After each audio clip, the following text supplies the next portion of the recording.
batch. 132 we got ground up here. Oh, close to 14 pounds, a little over 14 pounds of grain. How you doing? Blood orange. We're going to be calling this one probably Loudmouth Blood Orange. Why wouldn't I? That's no reference to my mouth. Why would it be? Okay, so what we have here is Ellicottville Brewing. Oh, how you doing? Right in the middle of recording. Got some spam call here. Can't beat that. How you doing?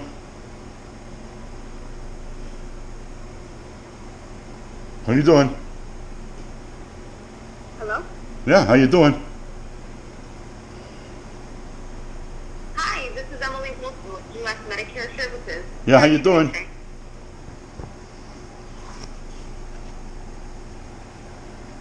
You have Medicare Part A and B, right? I get Ellicottville blueberry beer. Fucking bitch. So there you go, right in the middle of a beer review, I get a spam call from some sons of bitches. Why wouldn't they be? So anyway, we got a Ellicottville blueberry beer, wheat ale, coming in at 4.8%. And mine is just a blueberry. It's at 6.2%. It's just a blueberry ale. So we're going to compare them. We'll take a taste of the Ellicottville first. And the smell. I'm in the hot tub here. I got to watch so I don't turn the camera too far. How you doing? You know what I'm saying? So I don't want the taste of this one.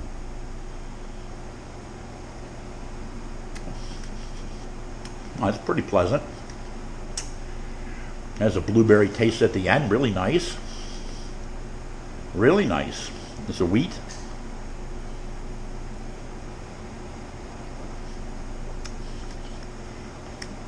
The color isn't very blueberry, but it has a very pleasant little blueberry taste at the end there. It's very mild. Not much hops in here. Wow. I'd buy that again. I'd definitely buy that again. 4.2% malt beverage. That is very, very tasty. And then here's mine, which is 6.2%. Ay. I'm over here somewhere. If the camera's seeing me at all, doesn't matter. But this is mine at 6.2%.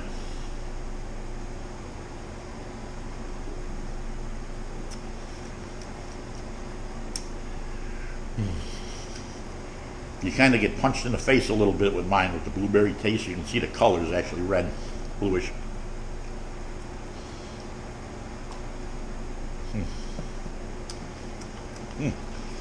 That's a tough choice. I mean, Ellicottville did a good job on this one.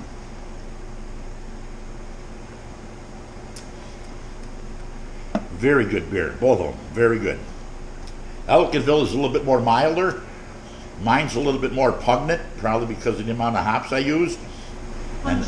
Pungent. I always use the wrong terminology there. Why wouldn't I? So I'm always being corrected over there. But that's okay. That's my acting voice. So yeah, we're gonna sit back here and enjoy a couple brews. I got that going there, and the Ellicottville there. I got some Founders in the bag, and over here, if I turn the camera slowly, I'm preparing for a brew in the morning. I'm doing a blood orange. I got the water in the kettle. I got it heating up with electric heater. I put it on a timer, so when I come out here in the morning, it's already strike water, ready to go into the mash tun. And it's gonna be a blood orange beer. So. Got all the grains ground up and everything ready for that. So the camera's moving around here. I gotta watch out I don't point it in the back zone here. We got some bathing suit malfunctions. How you doing? So we're gonna sit back and relax. Nice blueberry beer, both of them. Mandatory fouling of the grains. We're gonna let the wife do it this time because maybe the beer will taste better. She named this one Loudmouth! And I have no idea why. So let's get this in. Let's get it into the mash here.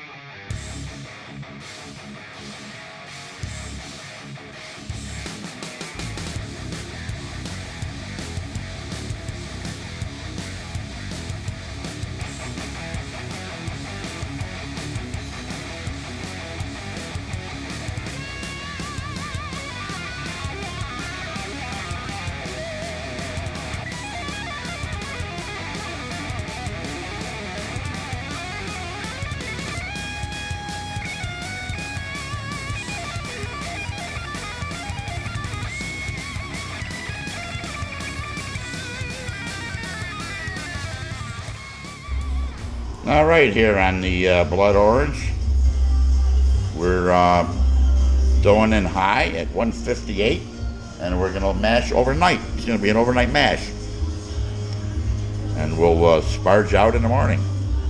Stay tuned.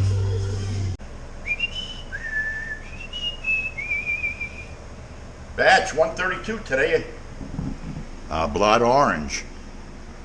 Off to the boil kettle the next morning. Temperature held at 144, and we doing a batch sparge. We added 175 degree temperature water to the top layer, sparge the grains, and let this go on to the boil kettle. And we'll be boiling this within 15 minutes or so, and taking a reading to see what it came in at. And this is what's called a loudmouth. So that's going to be a blood orange. Why wouldn't it be? We just hit the hot break on the loudmouth blood orange we're brewing here, and the first addition of hops. This hop pellets we're putting into the hop basket is 2 ounces of Warrior as our bittering hop, and 20 minutes in we'll put in an ounce of Mosaic, and then near last 15 minutes it'll be 2 ounces of Citra. I'm thinking, why wouldn't it be? It's going to be a great blood orange. Loudmouth. We brewed blood oranges before, many blood oranges. This one's just going to be a little bit different, a little bit more hoppy, just because we can. What would a brew day be without setting the brew sheet in some sanitizer, water, and getting it all wet? That's just what we do. This is batch 132. Like I said before, we call it loudmouth. It came in at 1050 pre-boil, and she's looking good. 1050 pre-boil. We have to get at the mead shortly because it's ready to bottle too. So we got a lot going here at the vineyard. Why wouldn't I? 20 minutes is up. Timer went off. We're getting 1 ounce of Mosaic. They're in, and the final thing at the last 20 minutes will be 2 ounces of Citra in the loudmouth beer. All right, our last 20 minutes before flame out, we're giving her 2 ounces of Citra hops, and they're in. And now it's time for me to get my fermenter ready, work chiller set up, get everything in order here to make sure everything's copacetic come flame out. Our yeast of choice today is going to be BE 256. It's an Abbey style yeast. It's a fast fermenting yeast. That was the last 10 minutes. We put in a half a teaspoon of yeast energizer. We're going to start using some of this in our brews from now on. So 1/2 teaspoon. She says there per U.S. gallon. Half teaspoon per U.S. gallon. So we're going to put some more in there. Flame out. We did a 90-minute boil. And we're going to put the wort chiller in. Get this show on the road.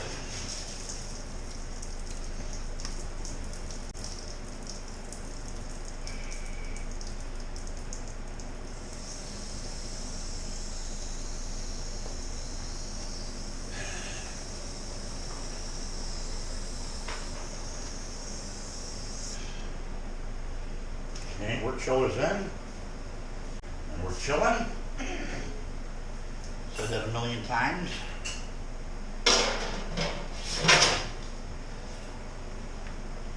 And I can take a little break here.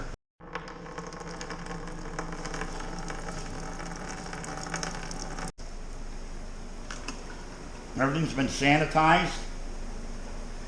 I like to put my puree in halfway through, so get that open. And then goes the blood orange puree. It's almost the same color as the wort. You can see that.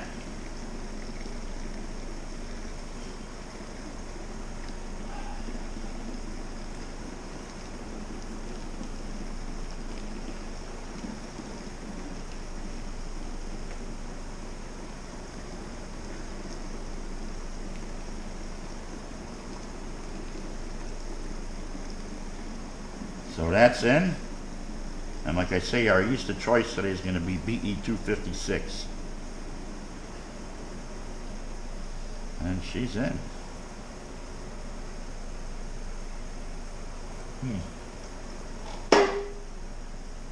Always love to get a taste of that. So we'll let this fill up and we'll get on with the cleanup and that. It's Cephal BE 256. This is a nice yeast, guys. She ferments really nice. You want to check this out if you never used it before, give it a shot. So we're going to, everything is sanitized again. Let's get it sprinkled in there. 1 and 9. She's in.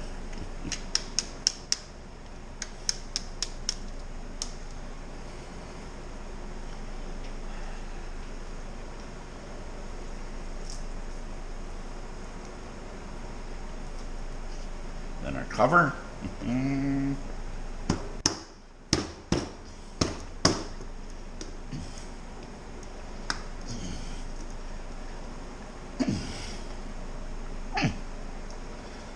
do believe the cover is on. This was an overnight mash, like I said before. It's loudmouth. So we get our airlock in there, and now cleanup time.